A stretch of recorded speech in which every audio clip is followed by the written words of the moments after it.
रामनगरी अयोध्या में भी भीषण गर्मी में बिजली के ट्रांसफार्मर को बचाने के लिए कूलर लगाए हैं। ये कूलर शहर के देवकाली, फतेहगंज नाका, सिविल लाइन व मानीगंज फीडर के ट्रांसफार्मर के सामने लगाए गए हैं ताकि हीट वेव से इन ट्रांसफार्मरों को बचाया जा सके। अयोध्या में तापमान लगभग 45 डिग्री सेल्सियस पहुंच गया है।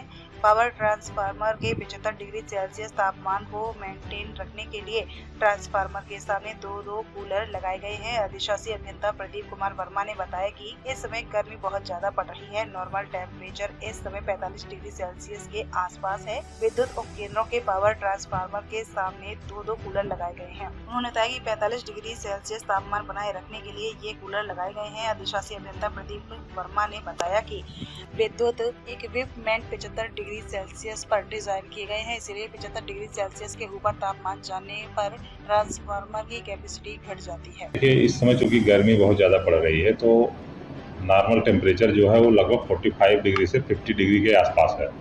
तो हम लोग इसमें सबसे पहला काम ये कर रहे हैं कि जो हमारे उपकेंद्र हैं उनमें जो पावर ट्रांसफार्मर है, चूँकि उससे बहुत बड़े एरिया की बिजली सप्लाई होती है, तो हम लोगों ने अपने पावर ट्रांसफार्मर पर सब पे कूलर स्थापित करा दिया है। उस पर हर पावर ट्रांसफार्मर पे दो कूलर लगवा दिए हैं, जिससे उसका टेम्परेचर जो है वो 75 डिग्री से कम ही बना रहे, क्योंकि हमारे जितने भी इक्विपमेंट हैं वो 75 डिग्री पर डिजाइन है।